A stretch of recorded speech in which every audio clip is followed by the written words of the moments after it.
Everybody, this is Syed ताहा Qadri from came talks. आज आपको भारत के बारे में एक इंटरेस्टिंग बात बताने जा रहे हैं। वो रिपोर्ट अभी अभी जारी हुई है। 2021 में एक रिपोर्ट आई है, एक इंडेक्स आया है और वो इंडेक्स ऐसा है जिसके सुनकर आपको लगेगा कि हाँ, हमारे भारत में कुछ हो रहा है, यानी रियली ग्राउंड लेवल पे कुछ हो रहा है। यानी आप इंफ्रास्ट्रक्चर की जो बात करते हो, इंडियन इंफ्रास्ट्रक्चर की बात करते हो, इंडिया के प्रमोशन की बात करते हो, हम आप सब चाहते हैं, वो हम सबकी चाहत एक तरह से पूरी हो रही है धीरे धीरे। लाख कंडीशंस आ जाएं, लाखों कोरोना जैसे केसेस आ जाएं या कोविड-19 जैसी सिचुएशन आ जाए, उसके बाद भी हम जहां पर स्टेबलाइज्ड हैं, हमने बहुत इम्प्रूव किया है। पिछले 18 महीनों का हाल अगर देखा जाए, जो कोविड की सिचुएशन पिछले 18 महीनों से बनी हुई है, उसमें भी हमारे भारत ने मैन्युफैक्चरिंग सेक्टर में काफ़ी कुछ अच्छा किया है। उसका एक बैकग्राउंड आपको बताता चलूँ। बैकग्राउंड ये है कि आपको पता है ईज़ ऑफ डूइंग बिजनेस एक टर्म होता है, ईज़ ऑफ डूइंग बिजनेस।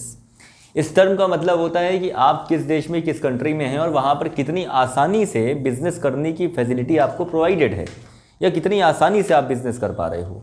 तो अब जब जितनी आसानी से आप बिजनेस करोगे, आपकी रैंकिंग उसी हिसाब से सिलेक्ट की जाएगी। तो ईज़ ऑफ डूइंग बिजनेस की बात करें तो 2014 का एक आंकड़ा है मेरे पास और 2019 का एक आंकड़ा है। दोनों आंकड़ों को आपके सामने रखूंगा और बताऊंगा कि दोनों आंकड़ों में देखिए कितना उछाल, कितनी गिरावट क्या हुई है।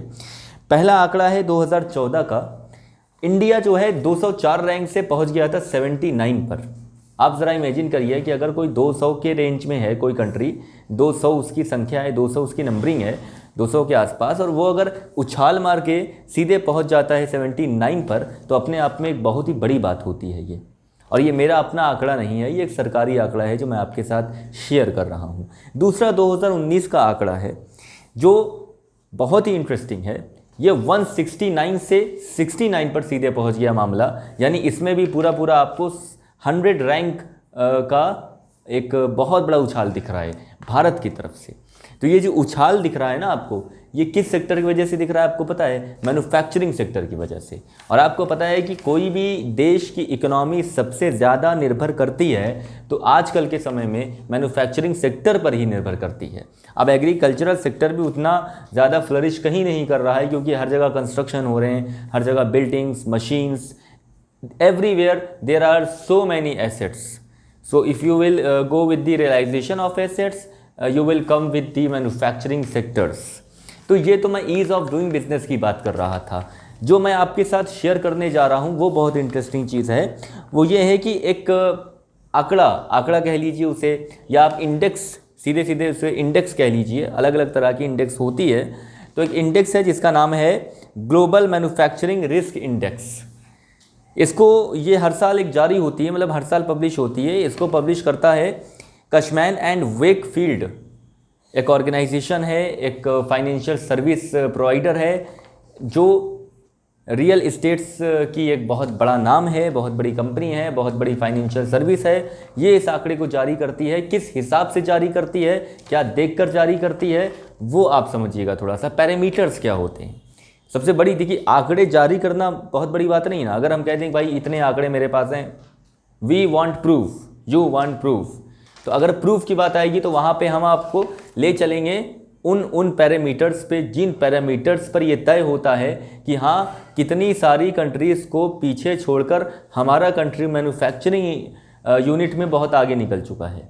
आपको जानकर हैरानी होगी कि ये जो आंकड़ा जारी होता है, जिस इंडेक्स की मैं बात कर रहा हूँ, इस इंडेक्स का नाम है ग्लोबल मैन्युफैक्चरिंग रिस्क इंडेक्स। ये 2021 में अभी जारी हुई है। ये जो इंडेक्स है ये यूरोप, एशिया पैसिफिक और अमेरिका, 3 कॉन्टिनेंट्स को मिलाने के बाद ये, अब सोचिए तीनों कॉन्टिनेंट्स में कितनी कंट्रीज़ होंगी। अमेरिका अपने आप में बहुत सारी कंट्रीज़ को समाया हुआ है, एशिया पैसिफिक में बहुत सारी कंट्रीज़ हैं, इंडिया, चाइना, बहुत कुछ है। और चाइना तो आप देखिए, चाइना कितना बेहतरीन काम कर रहा है, कितने अच्छे से जो है ग्रो कर रहा है मैन्युफैक्चरिंग यूनिट में। तो इतना सब होने के बाद भी अगर इंडिया इतना सब होने के बाद अमेरिका को कॉम्पिटिशन दे रहा है, उधर चाइना को कॉम्पिटिशन दे रहा है, इतना कॉम्पिट करते हुए अगर हम, यानी इंडिया सेकेंड रैंक पे पहुंच रहा है, तो अपने आप में ये बहुत बड़ी बात है। और बड़ी बात इसलिए भी है क्योंकि इसके पैरामीटर्स बहुत इंटरेस्टिंग हैं। आपको समझना होगा कि ये जो इंडेक्स जारी हो रहा है, ये किन किन पैरामीटर्स को नज़र में रखते हुए, यानी व्हाट आर दी पैरामीटर्स, कि भाई अगर कोई ऐसा है तो उसके क्यों है वो ऐसा। तो ये पैरामीटर समझिए क्या क्या है। पहला पैरामीटर होता है बाउंस बैक। बाउंस बैक एक टर्म है जो यूज़ किया जाता है जब आप मैन्युफैक्चरिंग सेक्टर में होते हो, कुछ मैन्युफैक्चरिंग कर रहे होते हो, आप एक कंट्री हो, आप एक स्टेट हो, और उसके बाद जब आपकी मैन्युफैक्चरिंग यूनिट्स बंद होने लगती हैं किसी भी कारण से, मान लीजिए एग्जाम्पल ले लेते हैं कोविड-19 का ही। इसमें देखिए बहुत सारी मैन्युफैक्चरिंग इंडस्ट्रीज जो थी वो एकदम से बंद होने लगी और मगर बंद नहीं हुई और बंद भी हुई, दोनों कंडीशन में हमारे इंडिया ने एकदम से उछाल मारा। और एक वीडियो मैंने बनाई हुई है ऑलरेडी, आज से कुछ महीने पहले की वीडियो है, जिसमें मैंने आपको बताया है कि दिसंबर के मंथ में किस तरह से जीएसटी ने एकदम से उछाल मारा था। ये जो उछाल मारा था मैं इसी की बात यहाँ पे करूँगा। इसी को कहते हैं बाउंस बैक। इसी टर्मिनोलॉजी का यूज़ यहाँ पर होता है बाउंस बैक का, कि जब मैन्युफैक्चरिंग यूनिट शट होने लगती है, शट डाउन होने लगती है या वाइंड अप होने लगती है, उसके बाद जब वो एक उछाल मारती है, यानी जैसे आप कह सकते हैं कि शेर उछाल मारने से पहले 2 कदम पीछे होता है, बिल्कुल एग्जैक्टली उसी को कहते हैं बाउंस बैक। तो ये बाउंस बैक एक पैरामीटर है जिसको 49 कंट्रीज़ 50 नहीं 49 कंट्रीज़ को लेकर देखा जाता है कि उन 49 कंट्रीज़ में ये स्थितियां हैं, ये पैरामीटर्स पूरा चेक किया जाता है। चेक करने के बाद वो रिस्क इंडेक्स जारी होती है। तो जो पहला पैरामीटर आपको पता चला वो पता चला बाउंस बैक, और हमारी कंट्री बाउंस बैक में बहुत अच्छी है। दूसरा पैरामीटर है हमारे पास कंडीशंस। अब कंडीशंस में आप जानते हैं internal environment of the business, okay, ease of doing of the business, ये सारी चीज़ें इंटरनल एक्सटर्नल इन्वायरमेंट में गिनी जाती हैं। इसी को हम बिजनेस इन्वायरमेंट या बिजनेस कंडीशन कह सकते हैं। तो ये बिजनेस कंडीशन भी देखी जाती है। हर कंट्री में अलग अलग मैन्युफैक्चरिंग यूनिट्स का सर्वे किया जाता है। वहाँ पे देखा जाता है कि किस तरह की सिचुएशन है, लेबर किस तरह काम कर रहे हैं, लेबर वेलफेयर ऑर्गेनाइजेशंस कैसे हैं, वहाँ की स्कीम क्या क्या है, पॉलिसीज़ क्या क्या है, वहाँ का एसेट्स क्या क्या है, लाइबिलिटीज़ कैसी हैं, ये सब मिलाकर एक कंडीशन का स्वरूप तैयार किया जाता है। फिर बताया जाता है कि 49 कंट्रीज़ में ऐसी सी कंडीशन है, उसमें सबसे बेहतर कंडीशन जिसकी होती है उसको फर्स्ट, सेकेंड, थर्ड पोजीशंस पर रखा जाता है।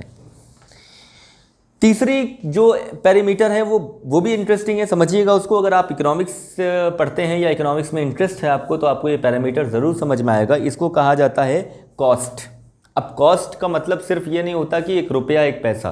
कॉस्ट मतलब आप कह सकते हैं कि operating cost, not only the profit and the loss and the initiating cost.